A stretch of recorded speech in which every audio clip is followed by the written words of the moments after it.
प्रश्न लेते हैं। जैसा कि हम तस्वीरों में देखते सुनते हैं कि भगवान ब्रह्मा विष्णु महेश भी किसी परम चेतना का ध्यान करते रहते हैं, क्या ये भी उस परम चेतना की माया है?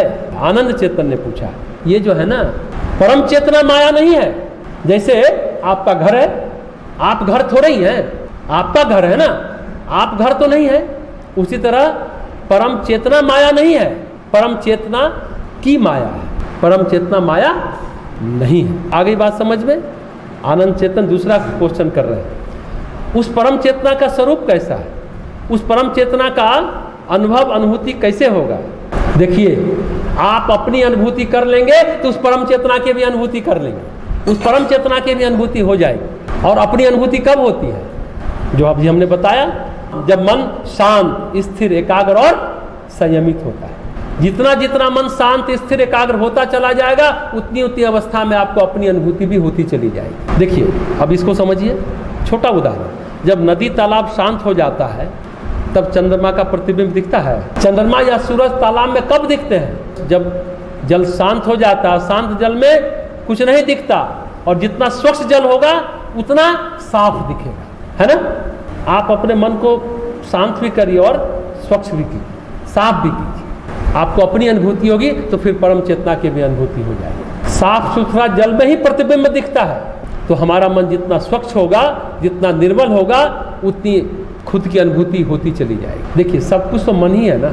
जैसे हम लोग कल्पना करते रहते हैं कि ये करेंगे, वो करेंगे, ऐसा करेंगे, वैसा करेंगे, मन उधेर-बुन में रहता है, उलझन में रहता है, कल्पना करते रहते हैं हमेशा 24 घंटा। फिर स्थिरता कहाँ है, फिर अपनी अनुभूति कहाँ है? हाँ, अगर हम स्थिर होकर बैठे हैं, एक मच्छर या मक्खी भी आप पर बैठेगा तो पता चलता है ना, अनुभूति होती है ना, होती है कि नहीं? लेकिन अगर मन उधेर-बुन में है, हलचल में है, उलझन में है, तो मच्छर बैठा भी रहेगा, अरे भाई मच्छर बैठा है, अरे उड़ाओ ना, मक्खी बैठा है, उड़ाओ, उसको पता ही नहीं है। लेकिन अगर स्थिर है तो मच्छर के बैठने का एहसास होता है। लेकिन अगर आप भीड़ में हैं, आदमी आपको धक्का मुक्की दे रहा है, तब भी एहसास होता है? नहीं होता है। हम तो विचारों की भीड़ में है ना, उधेर-बुन में है, कहाँ से एहसास होगा? यानी भीड़ जब होती है तो एहसास नहीं होता है। उसी तरह मन जितना तरंगित होता है उतना एहसास नहीं होता। अगर स्थिर होकर बैठे हैं तो हल्की सी हवा छू जाती है, पानी की एक छोटी बूंद गिरी, आपको उसका एहसास हो जाता है, उसका स्पर्श पता चलता है, ठीक है ना। यानी स्थिरता बढ़ने के साथ साथ एहसास सूक्ष्म और गहन होता चला जाता है। ये बात समझिएगा, स्थिरता कितनी बड़ी चीज़ है। ये एक तो शरीर की बात हुई, मच्छर वाला बात तो तन की बात है। उसी तरह मन स्थिर होगा तो मन का एहसास आपका बढ़ता चला जाएगा। मन में किसका एहसास होता है? सूक्ष्म जगत का एहसास होता है। मच्छर स्थूल है, बैठा तो काटा, समझ में आया। सूक्ष्म जगत यानी सूक्ष्म शरीर यानी विचार शरीर। तो विचारों का एहसास जब मन स्थिर होता है तो होता है, तो अच्छे विचार आपके अंदर आएंगे। आप कह सकते हैं भाव स्थिर होगा तो कारण शरीर का एहसास होगा, तन स्थिर हुआ तो स्थूल शरीर का एहसास हुआ, मन स्थिर हुआ तो सूक्ष्म शरीर का एहसास हुआ, भाव स्थिर हुआ तो कारण शरीर का एहसास हुआ। लेकिन भावना भी तो मन में ही रहती है, इसलिए मन का स्थिर होना कारण शरीर के एहसास के लिए भी जरूरी है। लेकिन एक बात ये जानते हैं, लेकिन कारण शरीर का एहसास नहीं होता। हालांकि हम बहुत सूक्ष्म बात बोलने चले गए। कारण शरीर, 3 शरीर होता है हमारे ऊपर, आज जीवात्मा पर। स्थूल शरीर जो ये देह है, एक विचार का शरीर होता है जो मन है, और एक कारण शरीर होता है जो हमारा भाव है, इमोशन है, प्राण है जिसको कहते हैं। प्राण ऊर्जा से भाव संचालित होता है। तो हम कह रहे थे कारण शरीर भी मन के ही तल पर, भाव भी मन में ही रहता है, इसलिए कारण शरीर का एहसास नहीं होता है। क्योंकि कारण शरीर की अवस्था जब आती है तो वह शरीर के रूप में रह ही नहीं पाता, टिक ही नहीं पाता। जैसे पानी है, कारण शरीर आपको समझने में अगर दिक्कत हो रही है तो हम बता रहे हैं। जैसे पानी है और बोतल है, पारदर्शी बोतल है तो पानी अंदर का दिखता है, पानी की अनुभूति भी होती है, पानी का छलकना, पानी का उठना, पानी का गिरना। लेकिन अगर आप बोतल तोड़ देते हैं, बोतल को तोड़ देते हैं, फिर पानी की अनुभूति आप कर सकते हैं? बोलिए, नहीं कर सकते। एक बार में छलक कर पानी गिर गया, चाहे मिट्टी में मिले या पानी में ही मिले, चाहे सूख जाए या भाप बन के उड़ जाए, वैसे ही कारण शरीर की अनुभूति नहीं हो पाती। कारण शरीर की अनुभूति तब तक है जब तक बोतल में पानी है, जब तक ये शरीर है।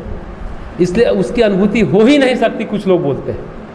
हाँ, कुछ लोगों को होती है कि भाव शरीर में भी एक आकार हो, या मन उसका इतना प्रक्षालित हो गया है, मन इतना विकसित हो गया, इतना कहिए कोई अहम नहीं बचा है, कोई नेगेटिविटी नहीं बची है, सत्व में प्रतिष्ठित हो गया, वो व्यक्ति को कारण शरीर का आभास होता है।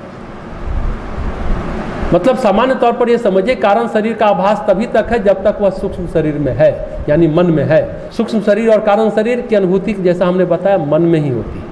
अगर सूक्ष्म शरीर किसी तरह विलीन हो जाए, फिर कारण शरीर कहाँ जाएगा? वो परमात्मा में विलीन हो जाता है, फिर वो रहता ही नहीं, रहेगा तब तो पता चलेगा। भाव शरीर बताने के लिए नहीं रहता कि हमें कारण शरीर की अनुभूति हो रही है, और जब तक सूक्ष्म शरीर है तभी तक आप बताने के लिए खड़े हैं।